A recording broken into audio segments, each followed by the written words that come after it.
Allez, comme promis, je vais parler un petit peu de la nouvelle 308 quand même, hybride. Hybride rechargeable du coup, mais pas full électrique, ça c'est vraiment dommage. Bon, par contre, je vous avoue que elle me plaît pas trop à l'avant cette voiture, donc j'aime pas trop l'avant. Je le trouve très long et assez cubique, assez carré, donc j'aime pas. Voilà, après, ça n'engage que moi, encore une fois. Donc, elle a été présentée cette nuit et on découvre tous les détails. Le compact français se dévoile avec un nouveau look et de version hybride rechargeable inédite. On fait le point. Donc, je vous passe l'intro. Cette volonté de monter en gamme se retrouve dans l'apparence de la nouvelle Peugeot 308. La compacte hérite d'un long capot et d'une ligne de fuite plus prononcée sur l'arrière. De trois quarts avant, elle a presque plus la stature d'une 508 break que d'une 308.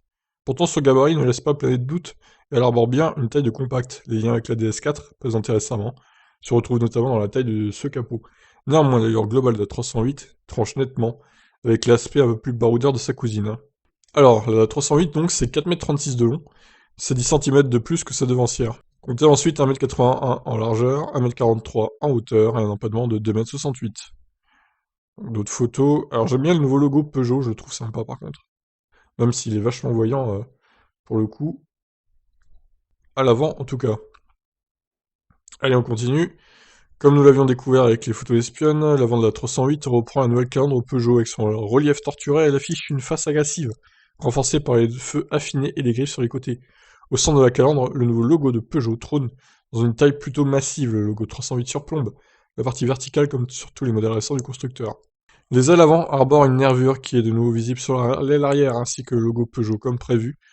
On retrouve à l'arrière le bandeau fumé qui relie les feux.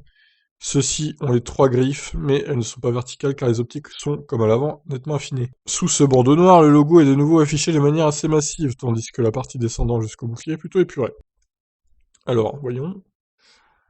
Bon, l'arrière est sympa, j'aime bien par contre. C'est vraiment l'avant qui me pose un peu problème, mais bon, après, c'est peut-être une question d'habitude aussi. Par contre, la couleur verte, j'aime moins. Peugeot décline une nouvelle ambiance intérieure de sa compacte, toujours aussi réussie et moderne, comme sur chaque nouveauté depuis la deuxième génération du SUV 3008. L'iCockpit est de la partie, sur cette nouvelle 308, l'iCockpit 3D est également disponible. Ouais, c'est plutôt beau, hein, rien à dire. De petite taille, le volant reprend lui aussi l'identité revue de la marque. Les formes sont globalement plus anguleuses que dans les autres Peugeot récentes. L'écran s'intègre mieux et surplombe la ligne de boutons, façon cockpit d'aviation toujours présent. Une série de contrôles tactiles se place entre l'écran et les boutons physiques. Plus haut, les aérations forment une ligne sur la partie supérieure du tableau de bord. La console centrale, quant à elle, propose de nombreux arrangements et dispose d'une instrumentation réduite à sa plus simple expression. Effectivement, on sent la montée en gamme, hein. C'est beaucoup mieux que la 208 par exemple. Allez, on continue. Alors, des versions hybrides. Nous, ce qui nous intéresse, c'est clairement les hybrides rechargeables, hein. La gamme de motorisation dispo reprend globalement le catalogue de motorisation de la DS4. On retrouve ainsi des motorisations PureTech en 110 et 130 chevaux, mais aussi deux versions hybrides rechargeables. Celle-ci hérite des composants déjà embarqués dans les autres modèles branchés du groupe PSA. Développant jusqu'à 180 chevaux de puissance, la 308 hybride 180 combine un moteur PureTech 4 cylindres de 150 chevaux, un moteur électrique de 80 kW. Plus puissante, la 308 hybride de 125 EAT8 marie un moteur essence de 180 chevaux au même bloc électrique de 80 kW pour une puissance de cumulée donc de 225 chevaux. Donc commune aux deux versions, la batterie offre 12,4 kWh de capacité énergétique et autorise environ 60 km en une charge. Ouais, on peut peut-être monter à 70-80 en éco-conduite l'été, je pense. Ça doit pouvoir se faire. Voire un peu plus.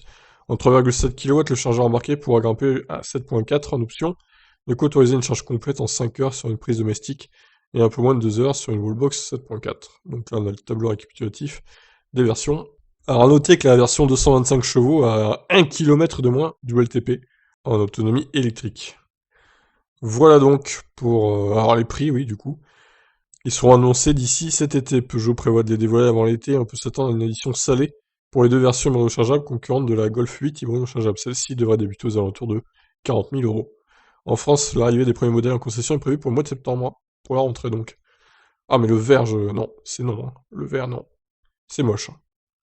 Voilà, pour cette hybride rechargeable 308. Alors c'est dommage hein, qu'il n'ait pas décliné en électrique du coup, puisqu'il y a la Mégane électrique chez Renault qui va sortir, qui va être présentée du moins d'ici septembre, il me semble.